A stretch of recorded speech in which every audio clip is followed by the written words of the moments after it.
Senhores telespectadores, viram à nossa volta um verdadeiro mar de montanhas.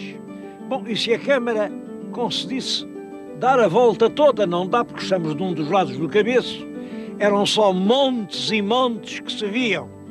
Estamos no reino do Algarve, a poucos quilómetros das praias do Atlântico. Estamos precisamente na Serra de Monchique.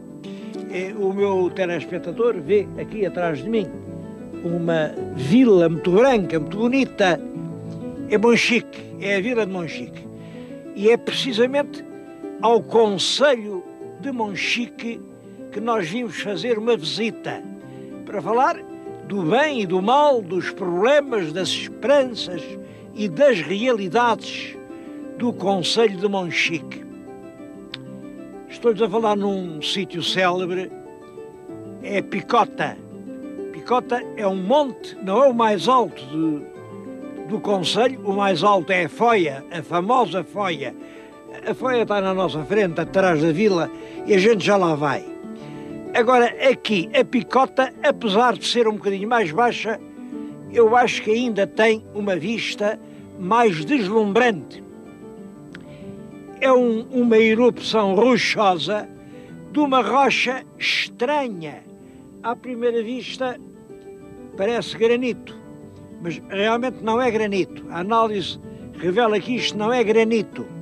É uma rocha especial, a que chamam cianito nefelínico. É um nome muito geológico, um nome lá da alçada dos sábios. Mais simplesmente chamam-lhe Foia-ito. Foia-ito porque Foia-ito, a pedra da Foia. Realmente ela existe lá na Foia, também existe aqui. É uma pedra muito dura, com excelentes qualidades para muitas aplicações. A gente vai voltar a falar nisso.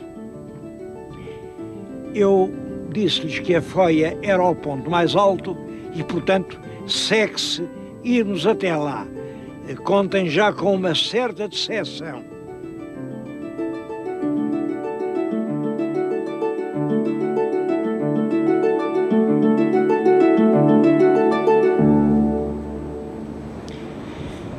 Eu preveni-os de que iam ter uma decepção.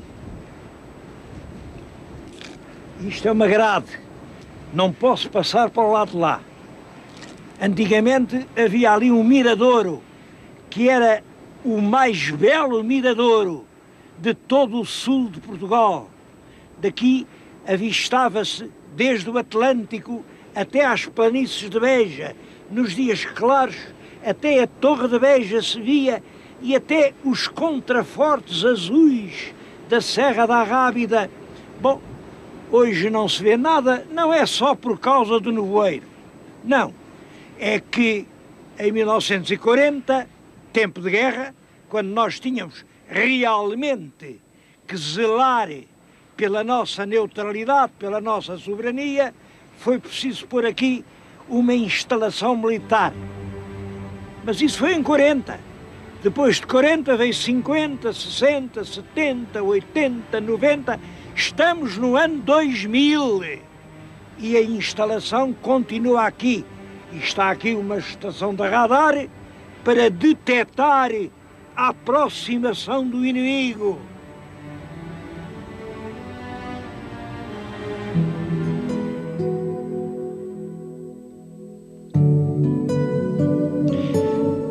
Quando os cruzados cristãos chegaram ao Algarve em 1189, com a ideia de conquistar a forte cidade de Silves, que era uma das maiores cidades aqui desta região, encontraram todo o país deserto.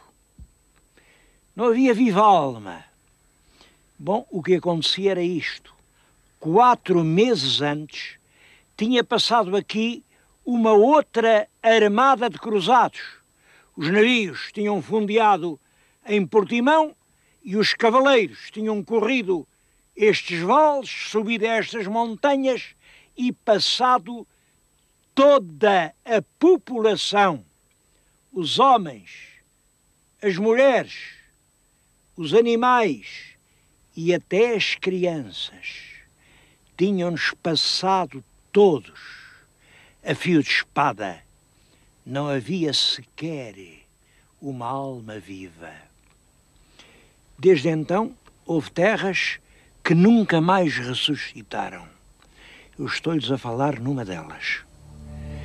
Isto era um castelo, o castelo de Monteagu, ou de Montagu. Ainda hoje há aqui vestígios evidentes. Havia por este lado uma muralha natural, pedregosa, que vai até ao val. Depois, além, continua numa muralha de alvenaria, de que hoje estão perfeitamente visíveis ainda as pedras desmanteladas. No interior há cisternas, há restos de casas. Simplesmente nunca ninguém explorou isto. Nunca.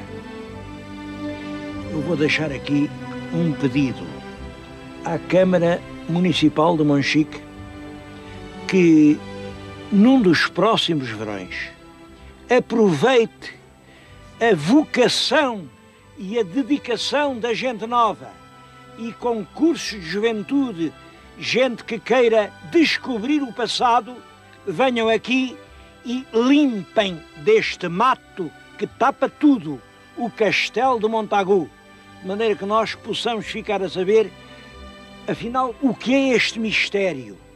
Isto era um castro neolítico? Isto é uma fortificação da Idade do Ferro? Isto é apenas um castelo dos mouros, abandonado desde a chacina dos cruzados? Isto, por agora, é apenas um mistério. E aqui fica o meu pedido à Câmara de Monchique: ajudem-nos, ajudem-nos a decifrar esse mistério.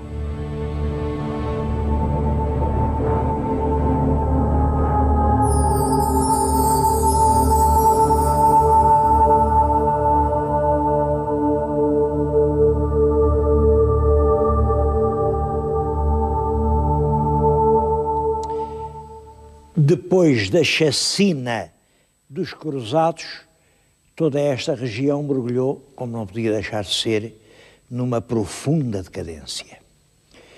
Num lugar ou noutro, assim num valezito, pequenas comunidades continuavam a tentar arrancar o fruto da terra. Eu estou a falar-lhes agora numa aldeia com um nome muito bonito, na aldeia de Alferce. Imaginem, Alferce. Alferce é isto. Creio que estão a ver bem, um alferce. Isto é, nem é uma enxada, nem é um sacho. Digamos, é um sacho muito comprido, ou digamos de outra maneira, é uma enxada com um só lado, que servia para o alqueire. O alqueire era transformar a terra maninha em terra aproveitável. Portanto, este instrumento, com esta lâmina longa, profunda, servia para arrancar as raízes das árvores daninhas e preparar o terreno para largar as sementes do pão. Foi aqui, nesta terra de desbravadores, fizeram uma pequena ermida. Essa ermida, quando chega ao século XV, porque no século XV, XVI, sobretudo XVI, toda esta região parece ganhar uma alma nova. Aí a ermida fez-se igreja. Acho muito bonito esta capela da igreja de Alferce, que tem lá em cima um romano, não tem nenhum santo, tem um romano. Aquilo é um guerreiro romano. E tem ali o nome do pedreiro, Gascão a fez. Foi o Gascão que fez aqui esta capela. Porquê é que é um romano? É porque a igreja era de São Romão. São Romão é que vem de romano. Bom, guardam-se aqui as relíquias de cerca de 500 anos de devoção. A gente vê-as e emociona-se. Reparem, gerações e gerações comoveram-se ante o que hoje não passa de simples ferro velho.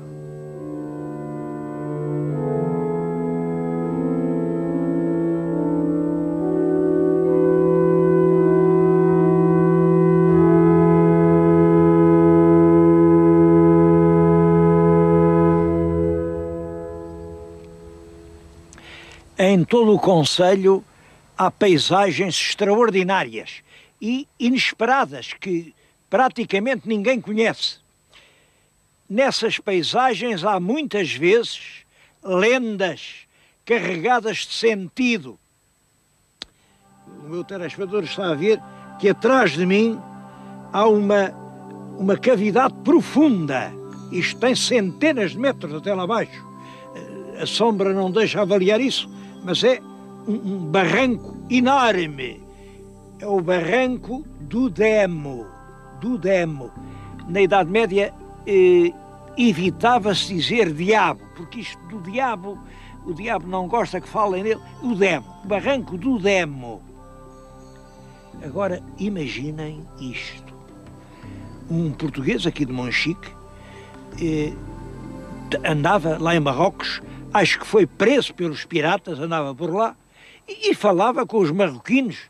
Quando lhes disse que era de Monchique, um que tinha ido expulso daqui, quando os cristãos conquistaram isto, disse: "Ai, és de Monchique, vocês não sabem a riqueza que lá está. Tu sabes um sítio que fica entre duas grandes serras, a que chamam Barranco do Demo?" "Sei."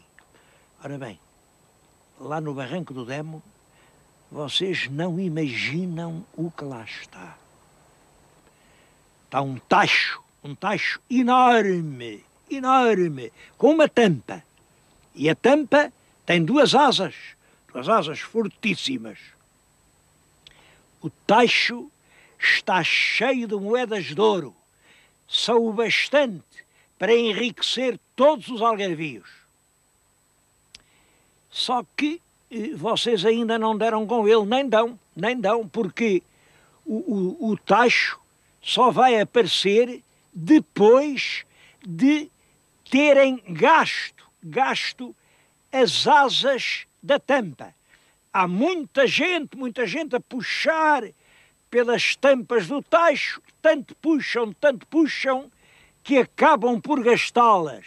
Bom, quando já não houver asas para descobrir o tacho, nessa altura aparece o dinheiro e há ouro para todos.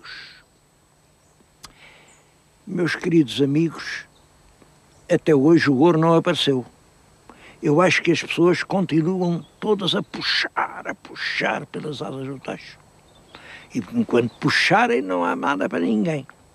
Mas talvez a minha ideia é que agora as asas já vão estando gastas, as pessoas já não puxam tanto por elas e começa a aparecer a verdadeira riqueza. Se olharem mais para além, veem ali uma grande terraplanagem nas Abas da Serra. É uma estrada que vai ligar Monchique a São Marcos da Serra. Aquela estrada põe Monchique 1 hora mais perto de Lisboa. Penso que é aquela estrada que vai descobrir o tacho e fazer a riqueza de Monchique.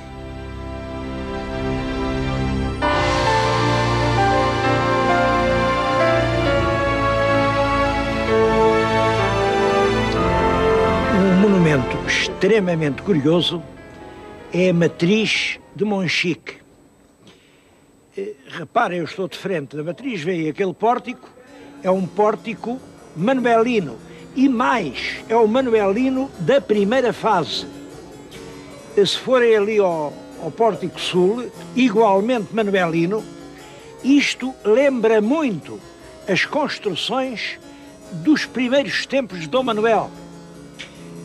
Mas isso é estranho porque, como sabem, Dom Manuel sucede ao Dom João II. O Dom João II veio morrer aqui muito perto.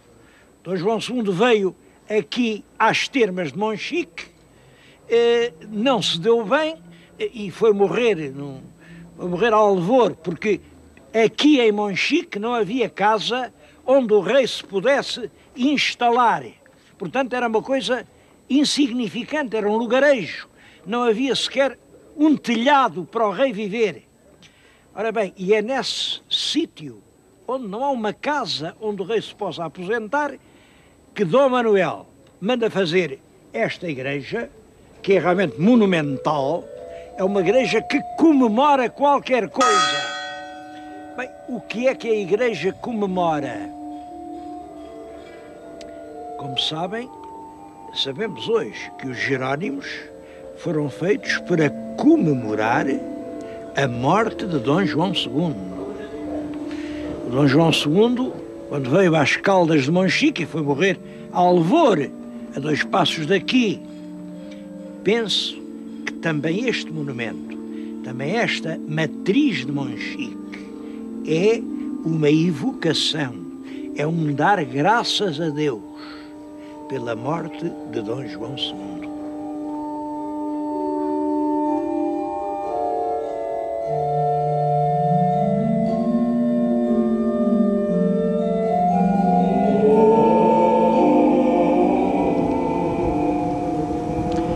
O mais belo mirante sobre a vila de Monchique é, sem dúvida nenhuma, o convento.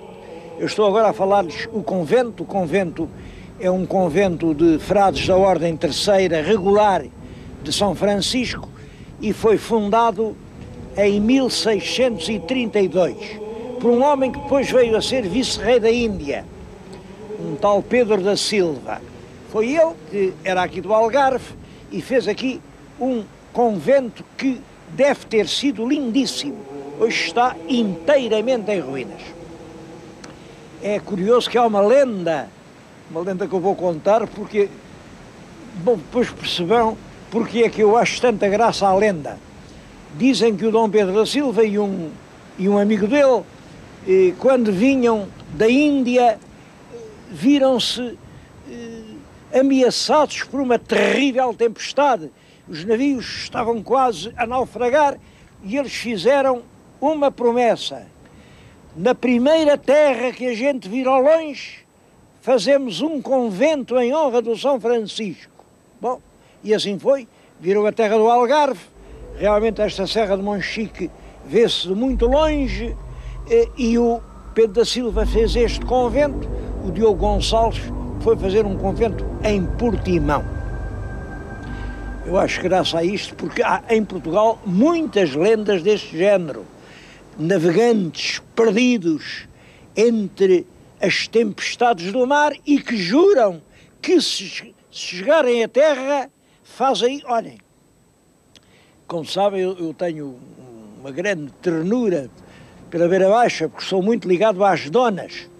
A minha família é toda das donas. Bom, e dizem que o meu avô em 4º ou 5º lugar era o Capitão Grilo. O Capitão Grilo andava no navio, andava no mar da Índia e era um homem que também tinha grandes pecados, e esteve 7 vezes para naufragar. À 7ª vez percebeu que aquilo era um castigo e disse: "Oh, minha Nossa Senhora, se eu me salvar desta, prometo, ponho o pé em terra, vou andando à direita, e logo que veja uma menina que me mereça, caso com ela e nunca mais faço pecados." Esse Capitão Grilo é ainda hoje a casa da minha família, aquela casinha do terreiro, chamam-lhe a Casa dos Grilos. Vejam, de uma família de grilos, só não havia de ser falador. Mas é uma lenda dessas, é uma lenda do tempo dos descobrimentos, que está por detrás deste convento. Claro, a gente chega aqui e fica muito impressionado, muito, pelo estado completo de degradação a que chegou. A Câmara tem projetos para fazer aqui uma bela estalagem ou pousada, sem sacrificar a parte construída, mas consolidando-a, fazer aqui, nesta linda propriedade, uma instalação hoteleira de alta qualidade. Acho que é um projeto muito importante.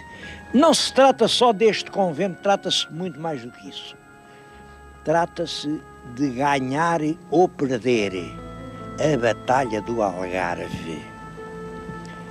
Este esforço em que o nosso país está empenhado desde há quase 50 anos, de fazer do Algarve um dos grandes centros turísticos da Europa, é um esforço que ainda não está ganho. E não o ganharemos enquanto não conseguirmos que o turismo suba da praia até à serra. O futuro é mais da serra que da praia, e restituir a Serra de Monchique ao turismo algarvio é uma das prioridades da estratégia turística dos responsáveis. Oxalá eles assim o entendessem.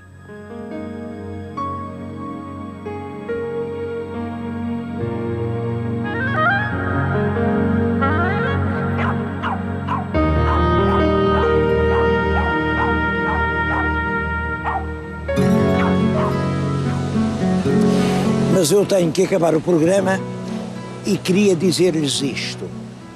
Monchique é uma das terras mais bonitas de todo o Algarve. Estas ruazinhas, estas calçadas, estas travessas, estas esquinas têm ainda uma autenticidade, uma força castiça que nos comove. Oxalá que não a estraguem. É claro, a gente pensa, bem, mas qual vai ser o futuro de Monchique? O concelho tinha aqui há 20 ou 30 anos 14 mil habitantes, agora tem, acho que é 7 mil, e eu ainda esta manhã ouvi na televisão uns prognósticos dos estudos demográficos da ONU que dizem que Portugal, no ano 2025, em vez de 10 milhões de habitantes, vai ter 5 milhões. Bom, eu por mim, e com razão ou sem ela, recuso-me a acreditar. Eu, pai de 5 filhos, acho que nós, portugueses, não vamos deixar chegar a isso, porque se daqui a 25 anos somos só 5 milhões, daqui a 50 anos não somos milhão nenhum. Isso não pode acontecer. Em todo caso, é verdade, a população está a diminuir drasticamente, sobretudo nos concelhos do interior. Bom, eu acho que Monchique é um bom exemplo. Estão a lutar contra a desertificação e lutam da única maneira possível, é introduzir indústrias. Aliás, fica aqui entre nós, o meu telespectador não vai dizer isto a ninguém, mas a minha opinião é que esta desertificação do interior só dura enquanto o governo quiser, porque as empresas vão se instalar aonde os cálculos mostrem que a produção tem menos encargos. Isto quer dizer que ocupação industrial e política fiscal estão intimamente ligadas.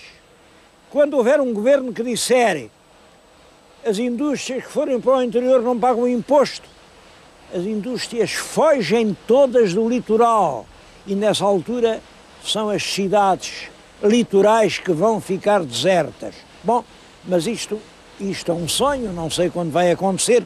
Isto é só para lhes dizer, meus queridos telespectadores, que esse fantasma da desertificação não é tão grave como a gente pensa. Só dura enquanto nós quisermos. Eu acho que já ouviram que o som não é puro. Bom, isto é uma fábrica de pedra.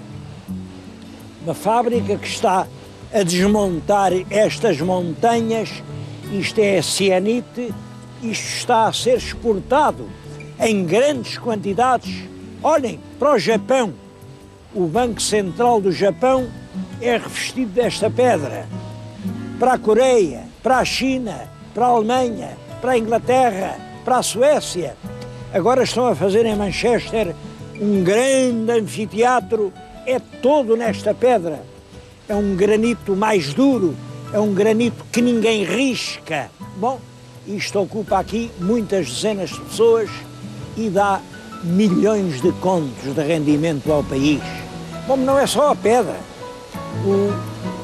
Aqui Monchique vende a pedra e vende a água de Monchique, que é das melhores águas minerais do país. E vende a madeira, ainda aqui há os velhos carpinteiros de Machado, que fazem as traves, que sustentam os tetos, e vende os enchidos. Em março fazem aqui uma feira de enchidos, os enchidos de Monchique, enchidos tradicionais, são saborosos. Bom, e há o turismo, claro, o turismo. Mas por agora, os senhores que mandam do turismo dizem que o turismo não é aqui, o turismo é lá embaixo na praia. E o resultado é exatamente esse. Monchique está a perder os habitantes porque eles vão todos para a praia. E eu acho que não é preciso ser profeta para adivinhar que num futuro próximo o destino de Monchique é o turismo. O turismo que vem da praia e procura os ares puros da montanha.